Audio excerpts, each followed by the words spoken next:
Nous lire la parole de Dieu à 1 Samuel 22 à partir du verset 1 jusqu'à 4. Je lis la parole de Dieu. 1 Samuel 22. David partit de là et se sauva dans la caverne d'Adullam.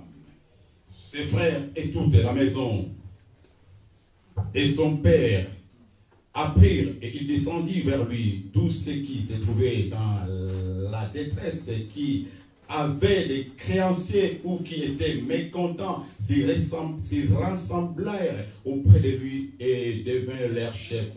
Ainsi se joignirent à lui environ 400 hommes.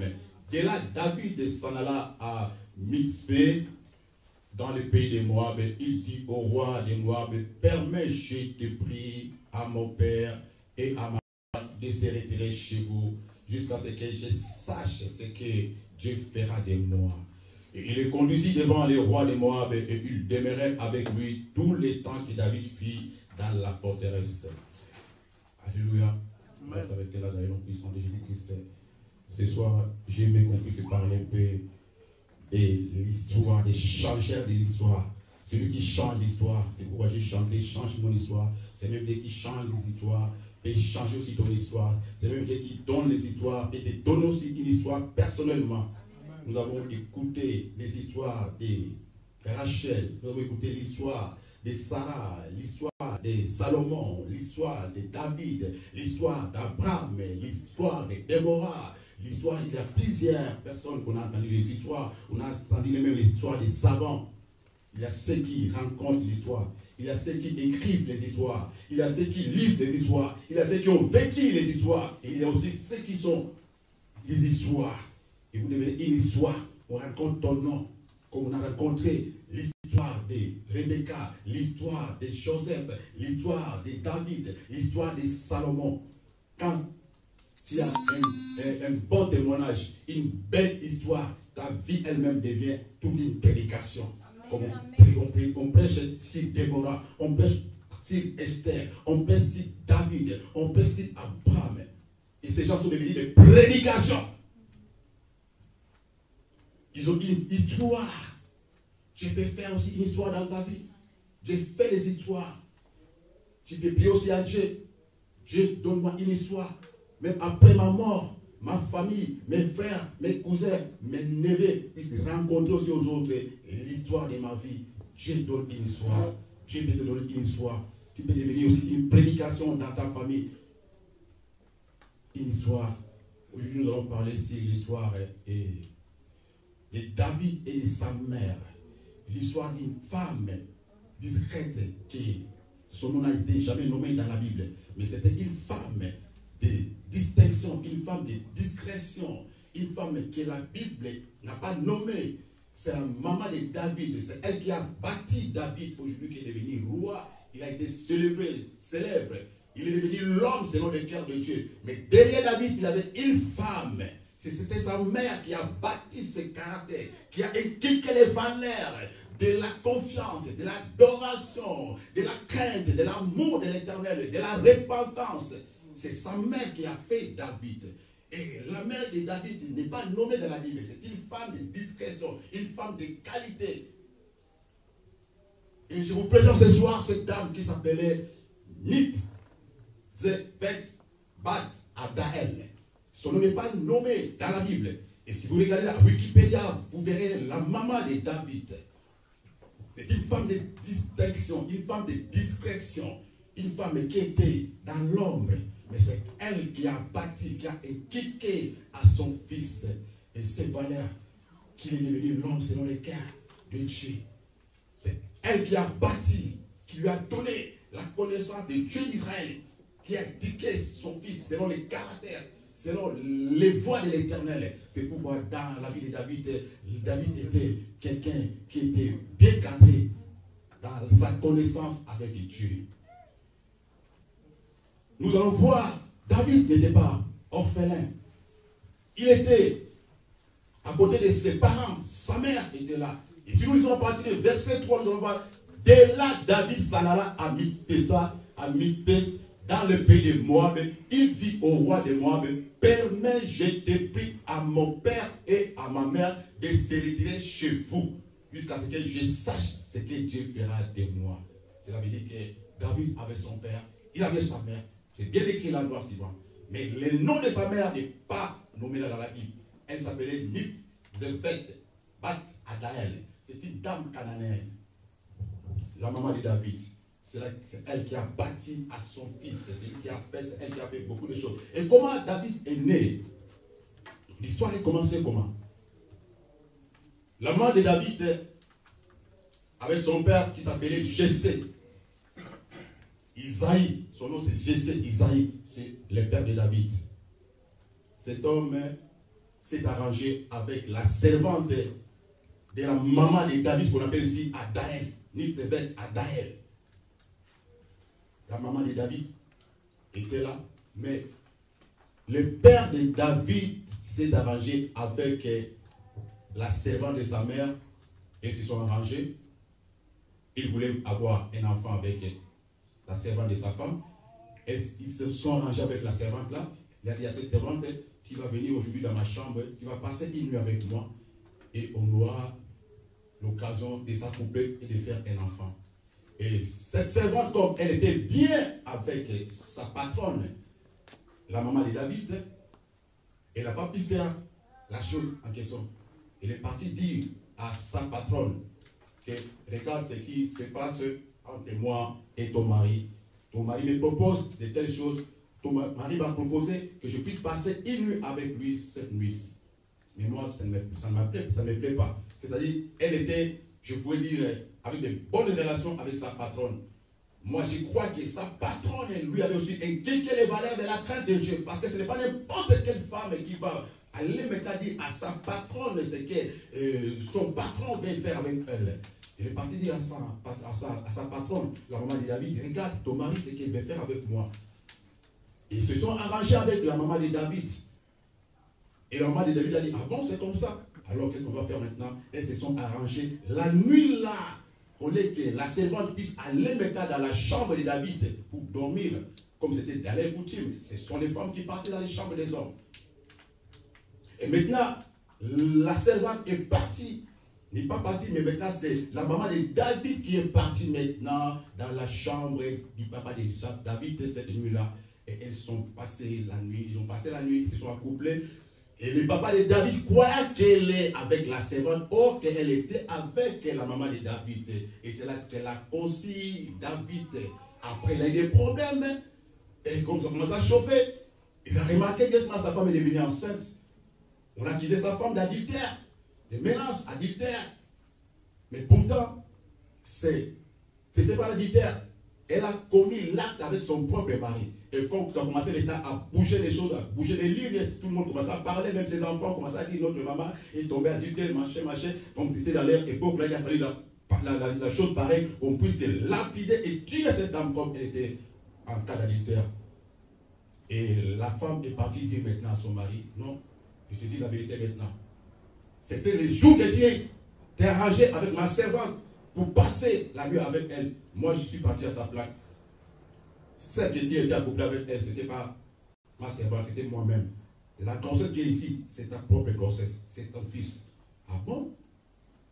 Et le monsieur, comme il a vu comme ça, il dit, ah bon? Comme son secret était dévoilé, il était exposé, il a dit, oh, maintenant, il a calmé la situation, il a géré la situation. Mais par contre, les frères de David, tout le monde savait que non, leur maman était tombée en adultère. Et quand l'enfant était né, tout le monde méprisait ce garçon. Voilà pourquoi il a dit quelque part, ma mère m'a conçu dans l'iniquité. C'est-à-dire sa mère lui avait conçu dans un moment qui n'était pas arrangé avec son père. Il était dans les fraudes. Et maintenant, il était rejeté, abandonné, méprisé par ses frères. Il ne voulait pas sentir de lui. Il voyait un fils illégitime. Un fils qui est venu par hasard.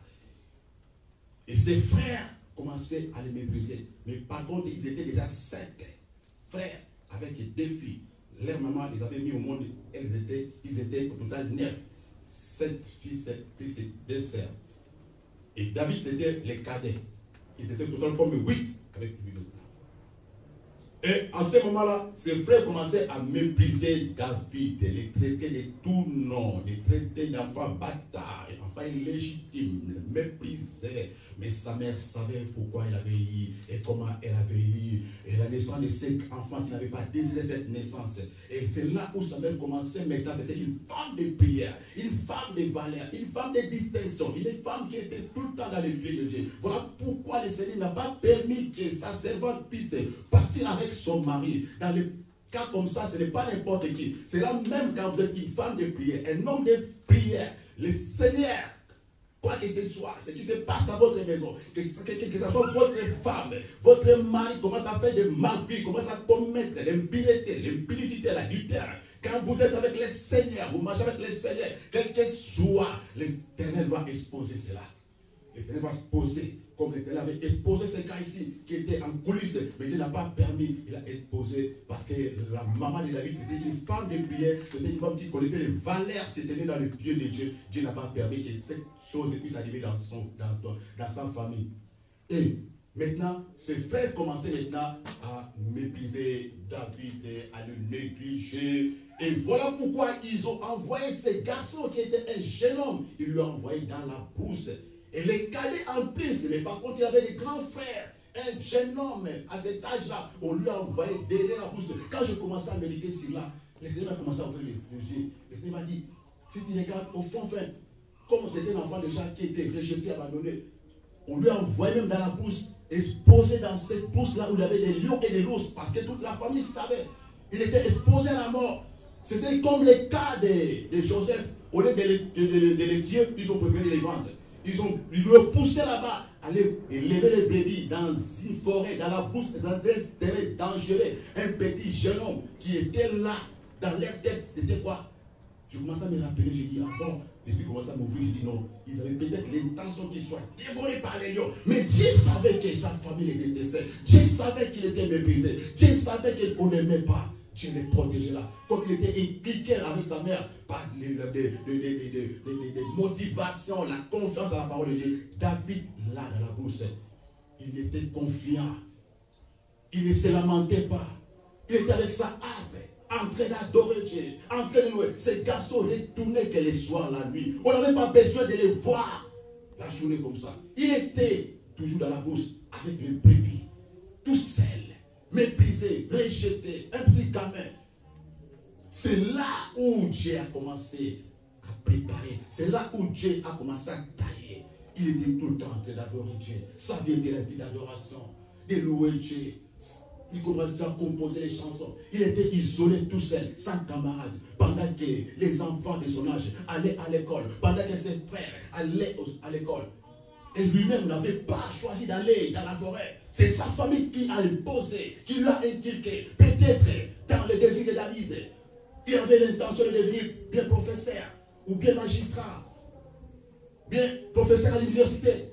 C'était pas son choix d'aller se retrouver dans la brousse en train d'élever les brebis. C'est ses parents qui lui ont imposé cette vie-là, qui lui ont envoyé dans la brousse. C'est là où l'Éternel voyait sa vie. Il voyait sa vie. On lui a fait berger. Il était maltraité là. Et ses frères ne croyaient pas en lui. Ses frères le rejetaient. Jusqu'à ce que Dieu connaissait. Dieu voyait tout ce qui s'est passé. Et Dieu maintenant, qu'est-ce qu'il a fait maintenant? Il a permis qu'il soit roi. Et on lui a oigné, on lui a donné l'onction en présence de ses frères et de ses parents.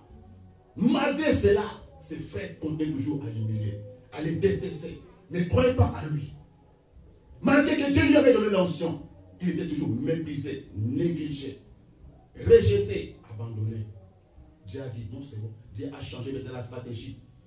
Comme lorsqu'il avait retiré l'esprit sur Saül, Dieu a permis que David commence à jouer l'arpe pour Saul. À chaque fois que David jouait l'arpe, et le roi Saül s'est ressuscité. Mais il était toujours dans la brousse. Il commençait à faire des va-et-vient, la brousse au palais. La brousse au palais. Chanter l'arpe pour le roi Saül. Quel honneur, quelle valeur.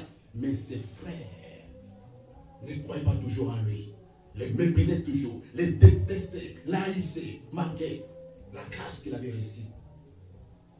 Et le combat de David a commencé les jours que Dieu lui a donné l'onction. Les jours que Dieu a commencé, a dit que nous devons faire une histoire avec cet homme. C'est là où ce combat a commencé. Ce combat a commencé. À partir de là, il a commencé à avoir des combats humiliés. Dieu a changé encore la stratégie. Dieu a dit, non, comme on ne croit pas en lui maintenant, je vais créer une circonstance. C'est là où Dieu a créé maintenant les combats entre lui et Goliath. Amen. Dieu a créé maintenant l'autre occasion, l'autre opportunité. En fait, c'est de lui faire valoir, de lui amener là où il veut qu'il soit. De changer de l'histoire. Il a provoqué la circonstance négative, mais d'un autre côté, c'était positif. Il a provoqué les combats du siècle qui étaient combats entre David et Goliath. C'est là où Dieu a mis les pas, c'est là où Dieu a mis les sauts, c'est là où Dieu a validé lorsqu'il a tué Goliath. Que personne ne pouvait tuer. Pendant 40 jours, les Philistins ont défié le peuple de Dieu. Personne ne s'est levé. Mais David s'est levé. Dieu lui a utilisé, lui a donné la puissance, lui a donné l'occasion. C'est là où il a tué Goliath. Et tout le monde a changé la vie. Même ceux qui ne croyaient pas à lui ont commencé à croire à lui. Tout le monde commence à dire de lui, commence à parler à lui. Son père a changé la vie. Ses frères ont changé la vie.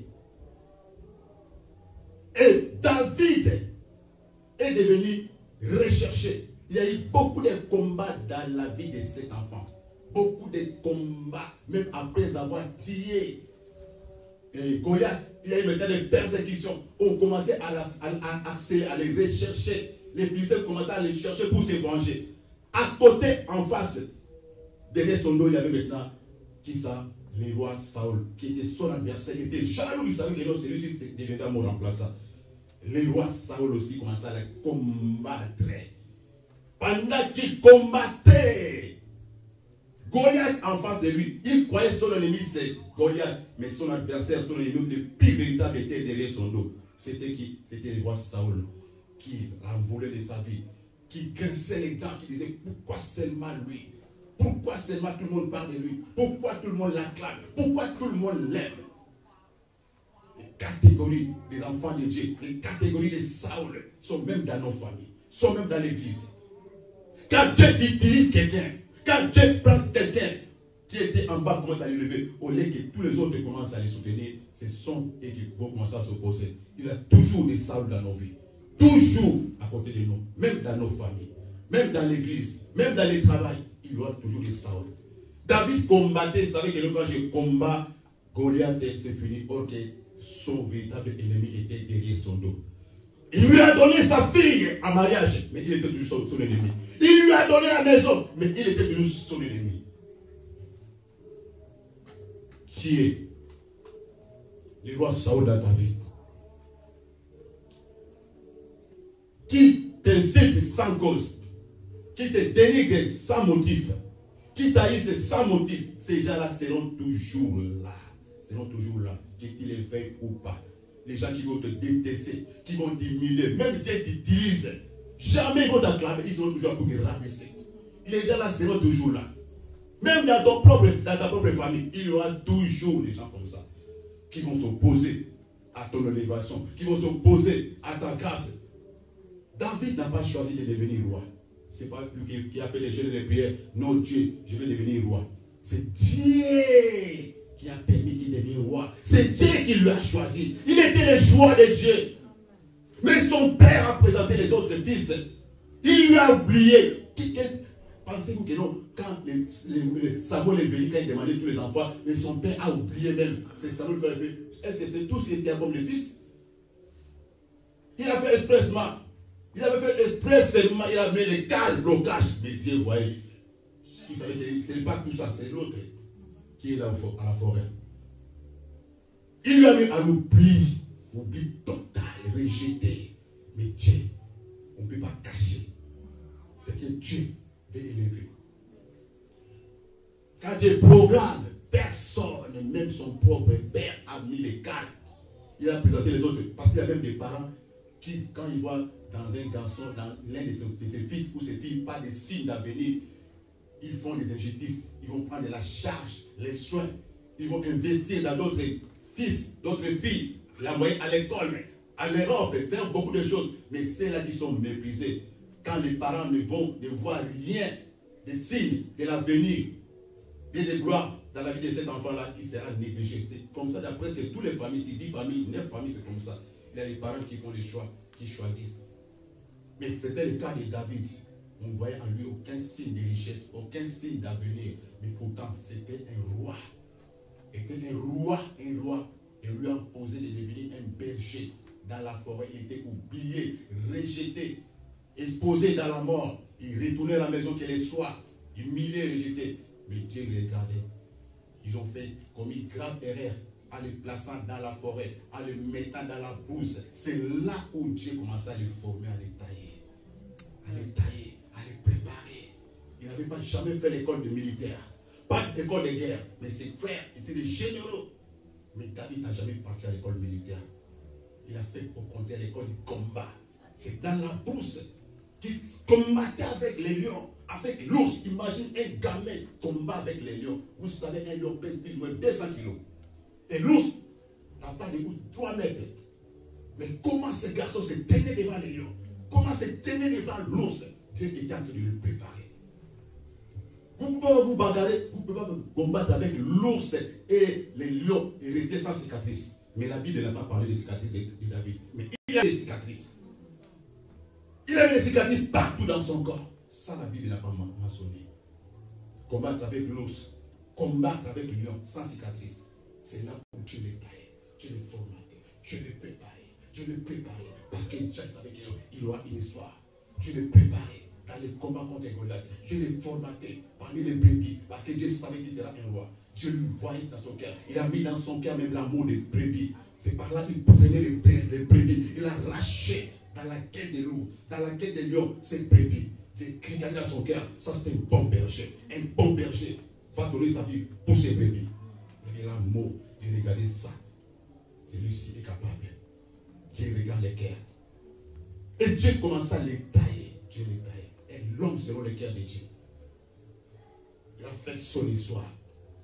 Dieu commençait à les formater, à les tailler. Petit à petit, mais il avait toujours des combats. David commençait à se poser des questions. Car maintenant, Saül menaçait la vie de David, le cherchait, mettait les ambitions. David a utilisé même sa propre fille qu'il lui avait donnée.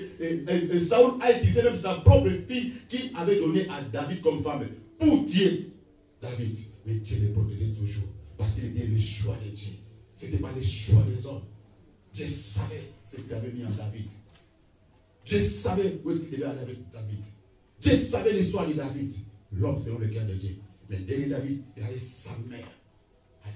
Sa mère qui bâtissait, qui lui avait donné la confiance. David avait toujours la confiance en son cœur. Même quand Dieu lui a donné l'occasion, il avait l'occasion même de tuer le roi Saül. Il n'a pas tué le roi Saül. Il avait une confiance à Dieu. David n'a pas versé le sang humain pour devenir roi. Il n'a pas versé le sang des autres. Il n'a pas monté le coup d'état. Il était confiant en lui. Quand on est leader, quand on est appelé pour régner, quand on est appelé pour être chef, même dans la famille, il y aura des combats. Il y aura des persécutions, des tribulations. Toute personne qui est appelée pour avoir une histoire, toute personne qui est appelée pour être leader, pour régner, sa vie ne peut pas être pareille avec ceux qui n'ont pas appelé pour être régné, pour être chef, pour être leader. Amen. Un leader dort. Se réveille tantôt. Il n'est pas en paix. Aussi longtemps qu'il n'a pas encore vu la mission que Dieu lui a donnée accomplie. Il ne sera jamais satisfait. Il se battra pour voir la raison. Malgré les combats, les vents vont venir. Le diable va chercher à détruire, à annuler les projets, les plans de Dieu par les calomnies, les insultes, les menaces, les rejets. À tel point, parce que Dieu, quand Dieu prépare quelqu'un, Dieu va permettre que tu sois humilié. Dieu va permettre que tu sois rejeté, que tu sois abandonné, que les gens ne croient pas à toi. C'est Dieu qui fait ça. Dieu fait ça, c'est pour te préparer dans le brisement, pour te préparer. Pendant tous ces moments, Dieu te regarde. Dieu t'observe. Qu'est-ce qu'il va faire? Tu vas abandonner. Tu vas aller chercher les magiciens. Tu vas aller chercher les loges mystiques. Tu vas aller toucher les gris-gris. Il y a des gens même qui vont constater que non, tu es maudit. Comment un homme que Dieu a appelé peut vivre de telles situations? Parce que les gens ne voient pas ce que Dieu voit. Les hommes ne voient pas ce que Dieu voit. C'est comme ça que Dieu travaille dans les plans de Dieu. Il va permettre les humiliations, les moqueries. Dieu ne laisse pas comme ça. Ouah! Non. Dieu commence doucement. doucement, doucement, doucement. Dans les néants. C'est dans les néants. C'est là où il dit, où la Bible dit que Dieu prend les pauvres et les fumiers dans les fumiers. Et les met dans la table avec les grands de ce monde. C'est dans la poubelle que Dieu ramasse. Les gens diront que non, il était dans la malédiction, il était maudit, il est délaissé, il n'a pas Dieu. Quel Dieu qu'il prie, quel Dieu qu'il prêche. Les gens diront toutes sortes de mots. Mais Dieu connaît que cet homme a de la valeur. Dieu connaît que cette femme a une mission. Dieu connaît que cette femme, cette dame, je l'ai appelée pour régner. Et quand il y a cette mission, quand il y a cet appel, quand il y a cette nature, rencontrera les combats, je vous dis que tu le veuilles ou pas, passage obligé. Tu vas passer par là. Tu vas passer dans l'humiliation, dans les moqueries, dans les rejets, dans les tourments. Passage au pilier, obligé, obligé. Et les ciels te regardent. Les ciels te regardent. Est-ce que tu vas prendre les raccourcis? Tu vas chercher les raccourcis? Tu vas fuir? Tu vas abandonner? Tu vas lâcher la prise? Les ciels vont te regarder pendant tous ces moments. C'est l'étape que Dieu passe. Dieu te passe. Dieu te teste. Dieu te forme. Dieu te clique. Pour te donner le pouvoir, ta capacité, que tu vas gérer l'onction, tu vas gérer l'argent, tu vas gérer la gloire, tu vas gérer les succès. Dieu regarde. Si tu n'as pas l'audace, la capacité de gérer les difficultés, de gérer les rejets, de gérer les mépris, de gérer les conflits, de gérer ceux qui te menacent, qui te méprisent, tu vas dire, je vais venger, je vais les accuser à la police, je vais prendre le manteau, je vais aller chez les marabouts, je vais faire comme ça, te venger toi-même. Dieu regarde, dit, celui-ci n'a pas le cœur. David était l'homme selon le cœur de Dieu. Pas de vengeance.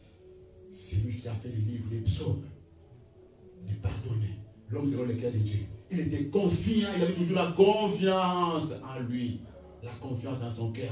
Il voyait comment Dieu renversait ses ennemis. Il voyait comment Dieu taillait les chemins devant lui. Il a vu beaucoup de choses. Il a expérimenté beaucoup de choses dans la forêt, dans les combats. Voilà pourquoi quand il est devenu roi, quand il dansait pour Dieu, il dansait comme un fou. Même sa femme regardait, mais quel roi qui danse comme ça devant le peuple. Un roi, c'est quelle honte. C'est là où Dieu a frappé sa femme. De la stérilité. Aucune femme dans la Bible a été frappée de la vérité. C'est la femme, la Mika, qui a été frappée de la vérité parce qu'il s'est moqué. Il a dit, quelle honte, un roi qui dansait comme ça devant le peuple. Mais il ne savait pas pourquoi David dansait comme ça. Quand David commençait à réaliser comment Dieu lui avait pris dans la forêt, quand il était rejeté, méprisé, négligé, comment il souffrait, comment il combattait avec les lions, comment sa famille, comment ses frères l'écrasaient, le méprisaient, les citaient, et comment Dieu lui a appris, comment lui a dit à lever. Il n'a jamais oublié Dieu. Il était resté toujours humble, toujours dans l'adoration, toujours dans la présence de Dieu. Il savait qu'il avait l'art d'adorer, l'art de dire des belles phrases, des belles mots devant l'éternel de Dieu, dans toutes circonstances, dans la malheur, dans la douleur, dans les rejets, dans les combats, dans l'humiliation. Il avait l'art d'adorer Dieu. Avec des belles phrases, des belles mots. Voilà pourquoi nous, les enfants de Dieu, nous avons dû avoir cet art, l'art d'adorer Dieu. Ce n'est pas l'art de prier, d'envoyer le fait tous les jours. Il faut avoir l'art d'adorer Dieu. Même dans l'humiliation, dans les moqueries, dans les rejets. Prends cette attitude d'adorer Dieu. Adore Dieu dans toutes circonstances. C'est le valeur que cet homme qui avait l'homme selon le cœur de Dieu avait ce cœur d'adorer Dieu dans toutes les circonstances. Il n'a jamais pleuré. Il n'a jamais abandonné. L'adoration, l'art de ce qu'il soit avec Dieu. C'est l'art parmi les arts que la mère de David avait donné à son fils. Voyez-vous que c'était venu par hasard comme ça? David, il y avait quelqu'un. C'était sa mère qui devait enquêter ces valeurs-là. L'art d'adorer Dieu. L'adoration donne l'assurance. L'adoration fait peur à l'ennemi. L'adoration écrase les serpents. L'adoration, c'est comme vous voyez même les peuples africains, les Américains, les Noirs américains, les Haïtiens, quand ils étaient dans l'esclavage, dans la forêt, dans la douleur, dans la mépris. À l'esclavagisme, quand il était dans les plantations de champs, de maïs, tout le temps, ils étaient toujours à chanter, à chanter. C'est pourquoi ils sont des beaux chanteurs, des beaux musiciens. Cela a commencé depuis la racine des parents, les esclaves, dans la forêt, dans les douleurs. Les travailleurs étaient toujours de chanter. Quand on chante, les stress free. Quand on chante, la force vient. Quand il y a mandat, quand on chante, il y a la joie. L'adoration, l'art. Que ce soit dans les manières, dans les douleurs, dans les traumatismes. Apprends à adorer mon Dieu, mon frère, ma soeur. Adore les matins, adore les les soirs. Arrête de murmurer. Arrête de se plaindre tout le temps. L'adorer. C'est Tarn qui a forgé les rois David. C'est Tarn qui nous a inculqué même dans les psaumes. Vous voyez, ces chansons. Et chanter à Dieu toujours dans toutes les circonstances. Il y a ses valeurs. Dieu a changé son histoire. Dieu ne change pas ton histoire toujours en murmurant, en pleurant, avec des lamentations. Touche lesquelles il y a l'adoration. Ce sont les gens qui voient la gloire de Dieu. Toute personne que Dieu élève, toute personne que Dieu donne un témoignage, les gens qui continuent à dire toujours Dieu est bon. Dans les districts, dans les malheurs, dans les ténèbres, dans les divorces, dans les morts, dans les chômages, dans les chèques, dans l'humiliation. Ces gens-là continuent toujours à dire Zambo Zamalamo, Zambo Zamalamo, Mobalaki Zamba Zamalamo, Zambo Zamalamo, Zambo Zamalamo. Ce sont ces gens-là qui voient la gloire de Dieu. Et Satan a peur de telle personne. Il dit, mais comment? Je lui ai frappé, on a pris son mari, il continue à dire Zamba Malamo. On lui a arrêté la carte de séjour, il continue à chanter Zamba Malamo. On lui a chassé à la maison, il continue. Satan recule pendant l'adoration. Quand on est lève, on adore. Satan ne supporte pas ça. Satan regarde, mais il regarde comme ça. C'est lui, mais ce n'est pas lui. Sa voiture est tombée en panne. On lui a volé la carte bancaire. Il est à genoux en train d'adorer Dieu.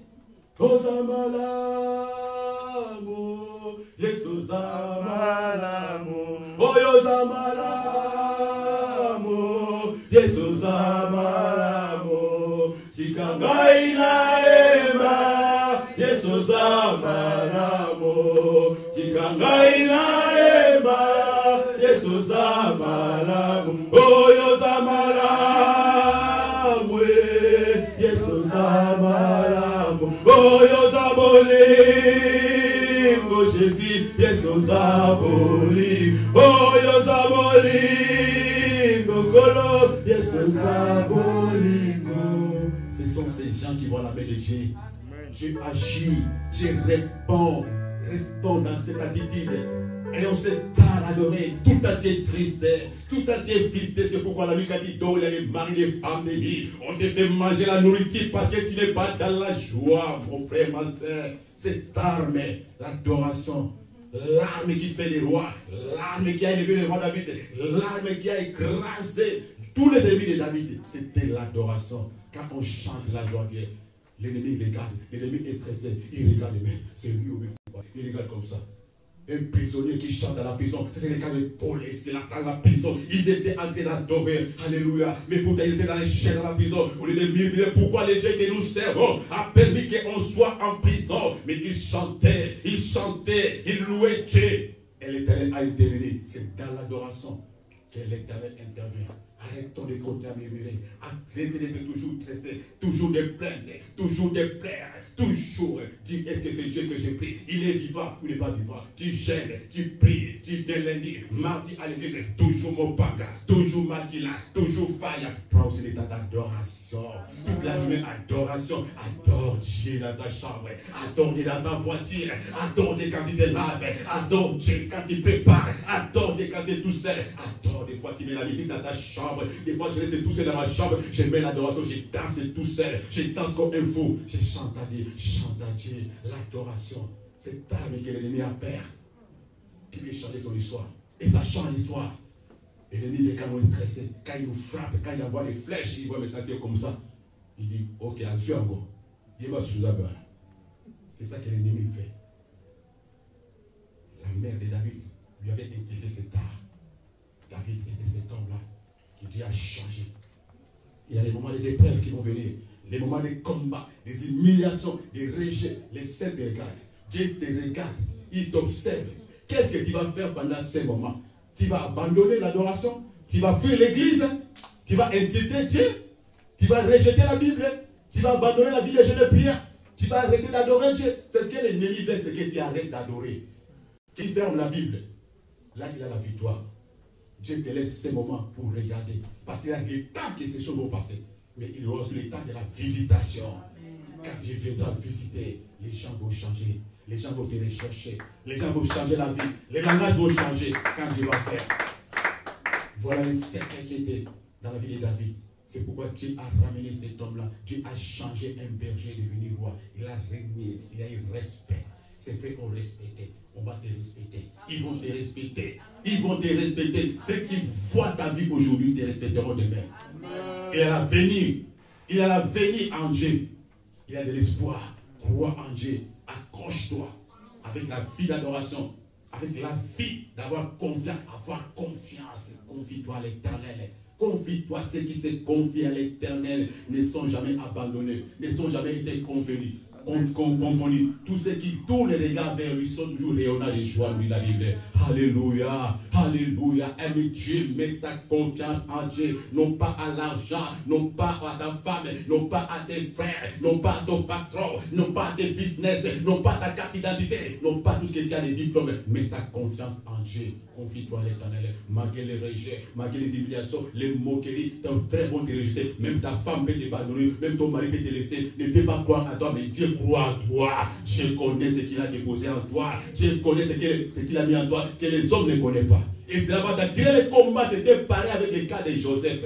Car on a la mission, car on a la chose de Dieu. La chose de Dieu attire les serpents, attire les ennemis, mon frère, ma frère, mon frère. Quand tu vois les combats comme ça, il y a la chose, alléluia. Il y a la chose en toi. Il y a la chose en toi. Il y a la chose. Et quand on bloque la chose là, ça n'aime pas comme ça. Quand on a l'alliance, on a la chose de Dieu avec toi.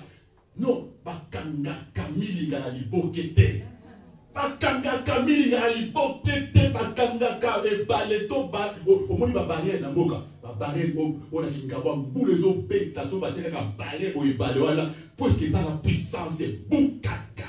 Ils ont buka barrière. Puisque ça la mission que ça la mission. Et donc on va dire bakanga kangote. Bakanga kamili ngana libokete ko bima. Mon frère, ko bulisa mili ngate. Même à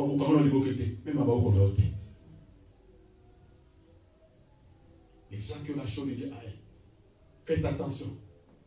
C'est que tu vois comme ça. Il y a des choses à l'intérieur. Il y aura des combats, tu auras des menaces, tu auras des rejets. C'est le signe, c'est un bon signe pour toi. Un bon signe pour l'adorer. Comme on chante à dire, Bakofinga ngai pona Yesu, Alléluia. Oh, Bakochola ngai pona Yesu, Alléluia. Amen. Lokomo pona Yesu, Alléluia. Amen. Lokomo pona Yesu, Alléluia. Oh, Bakotonga ngai pona Yesu, Alléluia. Oh, Bakoseka ngai pona Yesu, Alléluia. Amen. Lokomo pona Yesu, Alléluia, Amen. Lokomo pona Yesu, Alléluia. Oh, bakofinga ngai pona Yesu, Alléluia. Solo bakochola ngai pona Yesu, Alléluia, Amen. Lokomo pona Yesu, Alléluia, Amen. Lokomo pona Yesu, Alléluia, Amen. Commence à donner à Seigneur la merci. Mais pas aux amis, ça veut dire dis à Seigneur merci parce qu'il va changer l'histoire. Il va faire quelque chose dans ta vie. Il est merveilleux. Il y a un plan pour toi, un plan de bonheur, un plan d'avenir, un plan de changer l'histoire. Il va changer ton histoire, mon frère, ma soeur. Sois dans la joie, sois dans la joie. Oh, adore ces Dieu qui a Seigneur merci. Encore des tribulations, encore des persécutions. Pour tous ces gens qui te rejettent, pour tous ces gens qui te calomnient, qui t'insultent sans cause. Ils t'ont haï sans motif, ils t'ont abandonné sans raison. Ils se moquent de toi sans problème. Les gens qui t'ont donné à manger, les gens qui t'ont nourri, les gens qui t'aiment, ils t'ont calomnié inutilement, ils t'ont rejeté inutilement sans raison. Dis seulement merci à Dieu, dis merci à Dieu, dis Seigneur merci. Je te remercie à ton Dieu pour ces plans merveilleux que tu m'as réservés, pour ces plans merveilleux que tu as mis à mon chemin, les changeurs de l'histoire. Je sais que tu vas changer mon histoire, tu vas changer mon histoire, tu vas changer mon histoire. Merci Dieu tout-puissant. Adore ton Dieu. Continue à adorer ton Dieu là où tu es. Adore le Dieu du ciel et de la terre. Rends gloire à Dieu. Rends gloire à Dieu. Rends gloire à Dieu. Rends gloire à Dieu. Élève le nom de Jésus. Élève le nom de Jésus-Christ.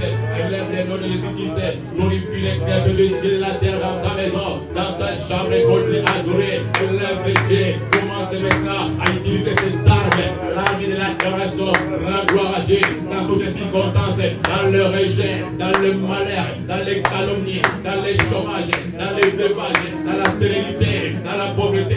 Rends gloire à Dieu, rends gloire à Dieu. Le Créateur des cieux, il a un plan merveilleux, il a un plan merveilleux, un plan merveilleux, un plan merveilleux pour toi. Il a un plan merveilleux pour ta maison, pour ton mari, pour ta femme. Il a un plan merveilleux, un plan merveilleux, un plan merveilleux. Il a un temps de visitation. L'Éternel va te visiter. Il va essuyer les larmes dans tes yeux. Il va relever les défis de la maison de ton père. Il va relever les défis de la maison de ton père et ta mère. Il est puissant, notre Dieu, de changer les histoires. Il va changer ton histoire. L'histoire de ta maison va changer. L'histoire de ton couple va changer, mon frère, ma soeur. L'histoire de ta maison va changer. Tes ennemis vont changer le langage. Ils vont changer la vie. Ils vont changer la vie. Parce qu'il y a un Dieu. Il y a un Dieu. Il y a un Dieu. Il y a un Dieu. Il y a un Dieu. Il y a un Dieu. Il y a un Dieu. Alléluia Jésus. Alléluia Jésus. Alléluia Jésus. Alléluia Jésus. Oh, changez mon histoire. Jésus, changez mon histoire. Changez mon histoire. Jésus, changez mon histoire. Ma vie est tout entière à toi. Changez mon histoire. Ma vie est tout entière à toi. Changez mon... Oh, changez mon histoire. Changez mon histoire. Jésus, changez mon histoire. Changez mon histoire. Jésus, changez mon histoire. Ma vie est tout entière à toi. Changez mon histoire. Ma vie est tout entière à toi. Changez mon histoire. Oh, Salanayo, Jésus, Salanayo. Salanayo, miracle, oh, Salanayo, ma vie, Saliayo, Papa, Salanayo, Nicolas, Saliayo, Papa, Salanayo, oh, Salanayo,